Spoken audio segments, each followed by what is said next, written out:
Imagínate caminando por una carretera olvidada, donde el calor sofocante de Yucatán se transforma de pronto en un frío que te cala los huesos. Bienvenido a Misnebalam, el pueblo que no solo murió, sino que fue condenado. Aquí las hamacas se mecen solas, en casas sin paredes, y las risas de un niño rompen el silencio de una selva que parece contener el aliento. No es solo una leyenda urbana, es un sitio marcado por el suicidio, el abuso y una maldición que obligó a todo un pueblo a huir despavorido, dejando sus pertenencias atrás, como si el mismísimo diablo los viniera persiguiendo. Hoy vas a descubrir por qué en Misnebalam los vivos no son bienvenidos, y por qué si escuchas un susurro a tus espaldas, lo último que debes hacer es mirar atrás. La historia de Julianito y la caída del oro verde te demostrarán que hay lugares que la luz de Dios simplemente decidió olvidar.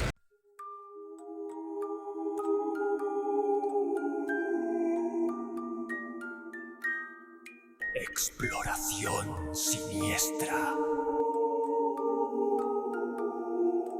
Para entender el horror que emana de las ruinas de Misnebalam, primero debemos viajar en el tiempo, a una época donde el estado de Yucatán era una de las regiones más ricas del mundo. A finales del siglo XIX y principios del XX, el Enequén, conocido como el Oro Verde, levantó imperios. Las haciendas eran centros de poder absoluto, y la hacienda San Juan Bautista Misnebalam no era la excepción. Era una comunidad vibrante.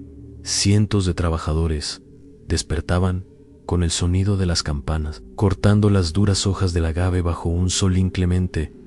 Pero bajo esa fachada de prosperidad económica se escondía una estructura social casi feudal. Los dueños de las haciendas eran dioses en la tierra, y los trabajadores poco más que engranajes de una maquinaria que no conocía la piedad. Fue en este escenario de sudor, calor y desigualdad donde la oscuridad encontró una grieta por la cual filtrarse. Misnebalam no siempre fue un pueblo fantasma. En su apogeo, llegó a albergar a casi 200 personas. Tenía su propia iglesia, una casa principal majestuosa y calles que prometían un futuro. Sin embargo, algo cambió. La energía del lugar comenzó a enrarecerse. Los ancianos del lugar cuentan que la tierra misma empezó a rechazar a los habitantes tras un evento que mancharía el suelo de sangre inocente. Corría el año 1921. Entre las hileras de Nequén y los muros de mampostería vivía un niño cuya historia se convertiría en el epicentro de todas las pesadillas de la región. El nombre de este pequeño era Julianito. La versión más oscura y persistente de la historia cuenta que Julianito, un niño de apenas 9 años, hijo de uno de los trabajadores de la hacienda, fue víctima de un acto innombrable. Se dice que fue interceptado por un hombre, un trabajador perturbado, o según algunas versiones más siniestras, un capataz, que descargó en el pequeño una violencia brutal y un abuso que quebró el alma del infante. El dolor y la confusión del niño fueron tales que, al no encontrar consuelo ni justicia en un mundo dominado por hombres crueles, tomó una decisión fatal. El pequeño cuerpo de Julianito fue encontrado colgado de un árbol de Enequén. Sus pies descalzos rozaban las puntas de las plantas que le habían dado riqueza a otros, pero que a él solo le habían dado miseria. Desde ese momento Misnebalam dejó de ser un refugio. El suicidio de un niño en una cultura tan espiritual y mística como la yucateca abrió un portal que nadie supo cómo cerrar. Los trabajadores empezaron a reportar que durante las madrugadas se veía la silueta de un niño jugando cerca del lugar donde murió, pero no era un juego inocente. Era una presencia que buscaba algo que le habían robado: su paz. Con el paso de las décadas, la industria del Enequén comenzó a morir debido a la invención de las fibras sintéticas. Pero mientras otras haciendas simplemente cerraban por falta de dinero, Misnebalam se vaciaba por miedo. Los testimonios de la época son escalofriantes. No se trataba solo de ver a Julianito.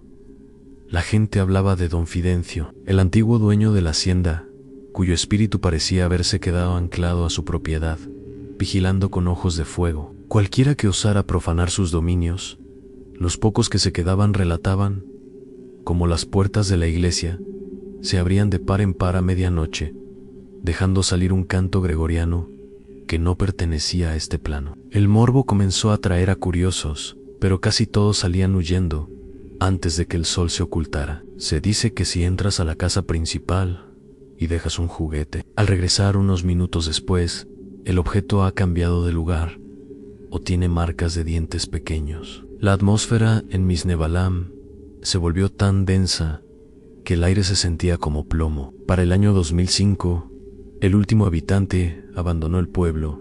No se llevaron todo.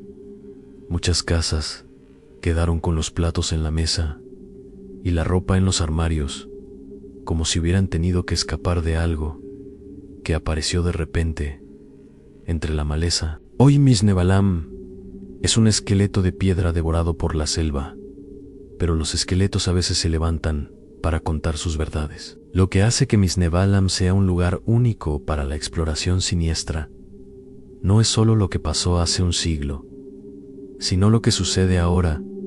Cuando el último habitante cerró su puerta en 2005, el pueblo no quedó vacío, se llenó de algo más. Investigadores paranormales y valientes que se han atrevido a acampar entre sus ruinas coinciden en un fenómeno perturbador: la distorsión del tiempo. Se dice que entras a las 10 de la noche y tras caminar unos minutos entre las casas, el reloj marca las 3 de la mañana sin que te hayas dado cuenta. Pero lo más aterrador es la manifestación física del niño. No es una simple sombra. Los testigos describen a un niño de mirada vacía que se asoma por las ventanas de la antigua casa de máquina. Algunos exploradores han dejado cámaras grabando en habitaciones vacías solo para encontrar al día siguiente grabaciones de risas infantiles que se transforman en llanto desgarrador, o el sonido de una hamaca chirriando contra la madera seca de un techo que ya no existe. El morbo aumenta cuando descubres que en el lugar donde el niño se quitó la vida siempre hay juguetes nuevos. Nadie admite haberlos llevado, pero aparecen ahí: muñecos de trapos sucios, carritos oxidados y dulces que nadie ha abierto. Se dice que si tocas uno de esos juguetes, la entidad te seguirá hasta tu casa, reclamando lo que es suyo. Es el alma triste de Misnebalam. Hay otras entidades que son puramente malignas. En la periferia del pueblo se encuentra una estructura que los locales llaman la Casa de la Bruja. Es un sitio donde la vegetación se niega a crecer de forma natural. Los muros están cubiertos de un moho negro que parece palpitar. Aquí los visitantes reportan haber sido empujados por manos invisibles o haber escuchado sus propios nombres, susurrados por voces que no pertenecen a sus acompañantes. Y luego está el monje negro. Esta figura alta, encapuchada, suele aparecer en la carretera que conecta Misnebalam con la carretera de Mérida Progreso. Conductores han reportado haber visto a una figura caminando por el acotamiento a altas horas de la noche, cuando las luces del auto lo iluminan. El monje no tiene rostro, solo un vacío oscuro bajo la capucha. Algunos aseguran que, al mirar por el retrovisor, el monje ya no está en la carretera sino sentado en el asiento trasero del vehículo. Esta aparición ha causado múltiples accidentes en la zona, alimentando la leyenda de que el pueblo busca compañía a toda costa. Más allá de lo paranormal, el contexto real de Misnebalam le añade una capa de horror psicológico. No es solo un lugar con fantasmas, es un símbolo del fracaso de una era. Al caminar por sus calles, te encuentras con los restos de lo que fue el casino, la tienda de raya y las casas de los trabajadores.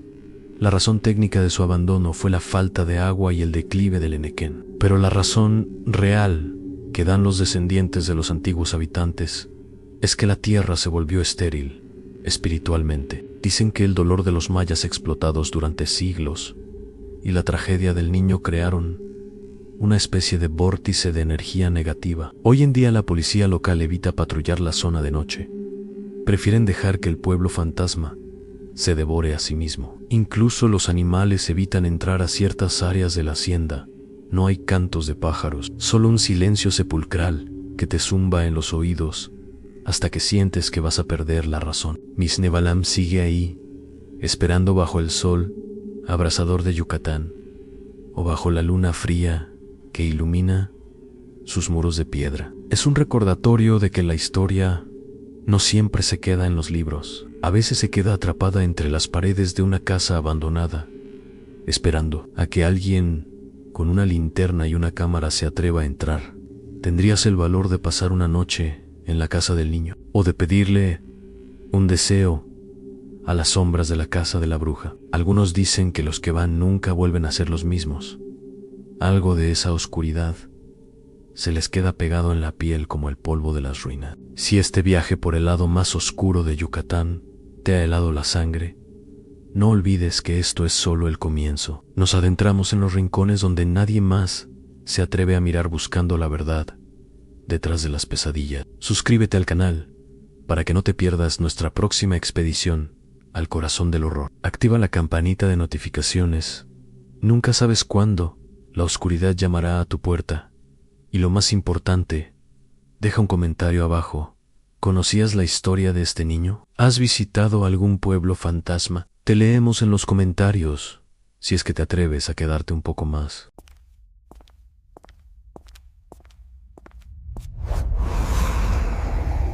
Exploración siniestra.